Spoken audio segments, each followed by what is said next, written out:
How's it going, everybody? RazingHel here, and I thought this was a rather interesting thread that was started on Reddit 5 days ago.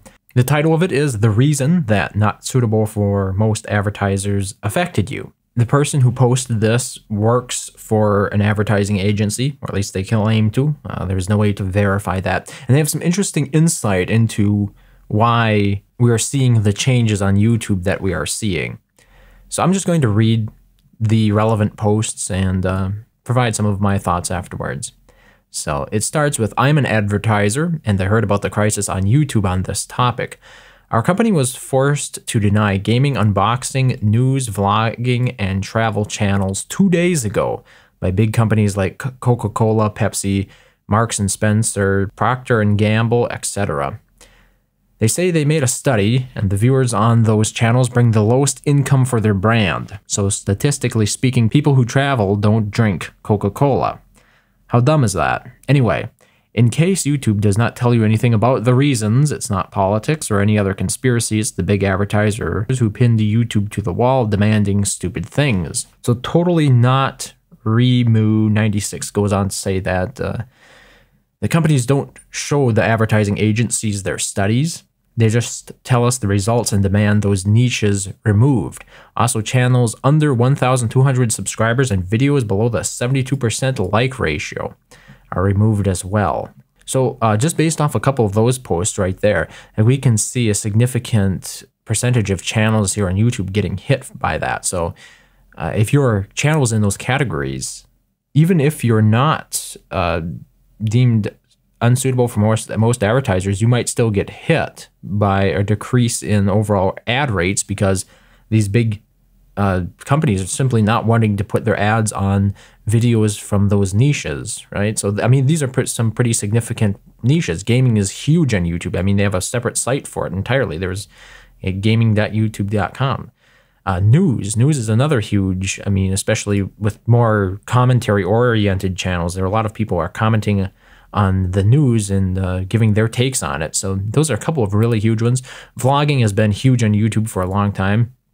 Travel channels, I think that's a little bit more obscure, but like those three, unboxing, all of these four right here, very huge communities on YouTube that have been built up around them. So that's going to be affecting a lot of people. And then also this is significant.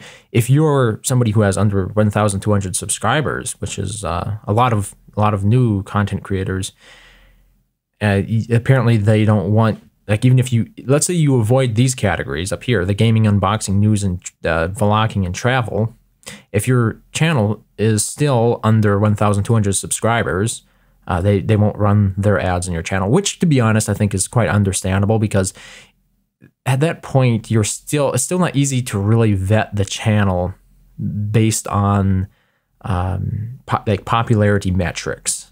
Simply social validation from having a number of people subscribe to it basically speaks volumes about whether or not that content is something people like and that they would be receptive towards advertising brands that are played against that channel, right? But then videos below 72% like ratio. So that's huge.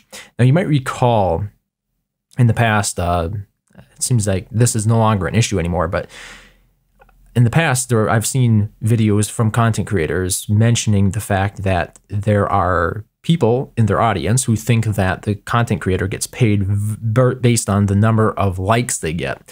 And they've always said, no, that's not it at all. It's always the views, right? Well, in this case, you're not going to be getting big names if you have too many dislikes. So, I mean, this is a huge incentive for the e-beggars of the world to be screaming about likes on their videos. And oh my God, that's going to be annoying.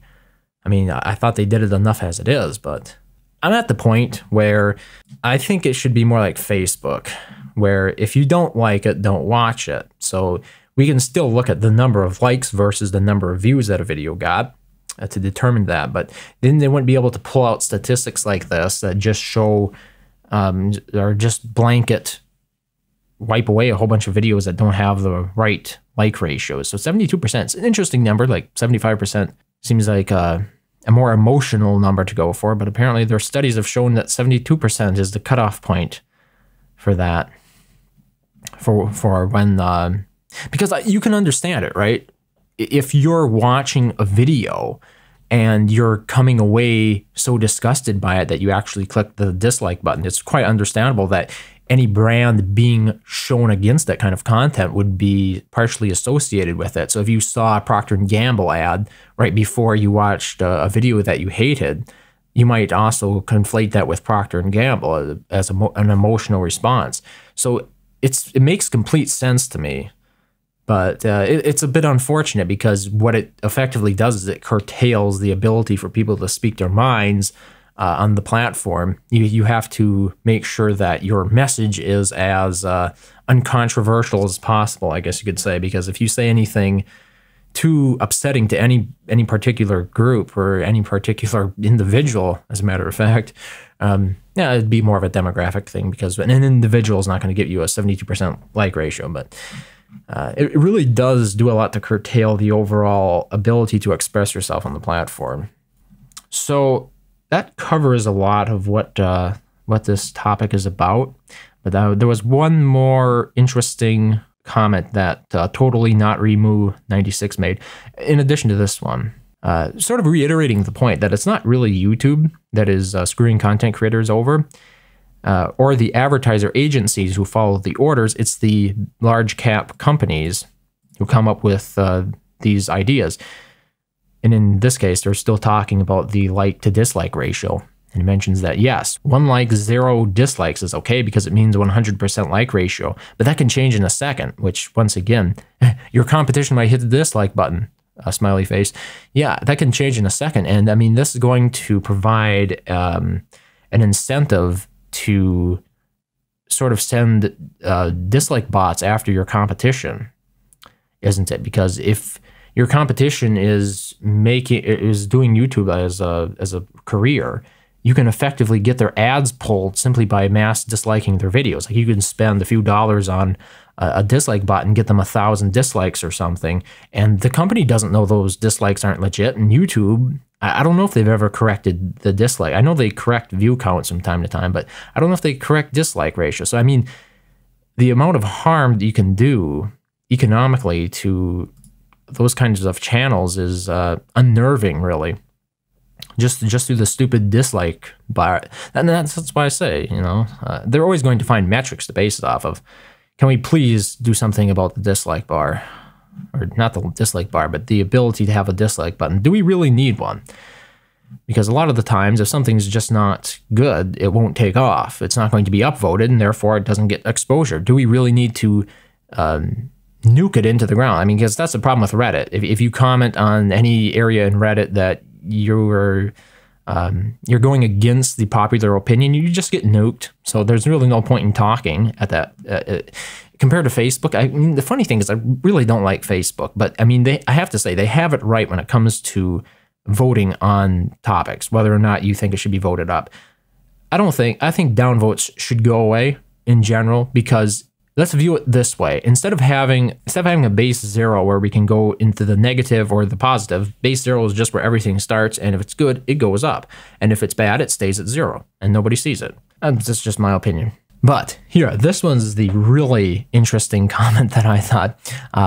Somebody mentioned that, but these low-quality baby channels, for example, the Elsa and Spider-Man, Finger Family, etc., typically have about a 50% like ratio, and they still have loads of ads in their videos. So you're probably familiar with those channels. They're catering towards children, although some of them are ridiculously adult-oriented in their nature. And frequently, they have a very interesting like ratio. According to this advertiser, they say you would be amazed how advertisers fight over channels like that. That's an exception for the simple fact that parents actually buy what their kids tell them to. I know. I have kids and you can't stop buying. We actually give away the exact amount of toys we buy every month, most of the time. Have you ever seen an ad for kids? Quote, "Don't you want the doll everybody has? Are you going to be the only kid in class without the doll?" So there's a lot of social pressure, apparently, for parents to buy what their kids want them to. And the kids get those ideas from advertising on channels like that. So obviously, now this doesn't apply to I would say Procter and Gamble. Nobody's going to tell you to be buying Febreze or Mr. Clean, and a kid's going to say, "Yeah, we're going to buy that brand, right?" But especially toy channels, like that's going to be a huge price. I mean, that's an interesting thing about this person. How advertisers fight over channels like that. Yeah, companies that want to target a child demographic, sure.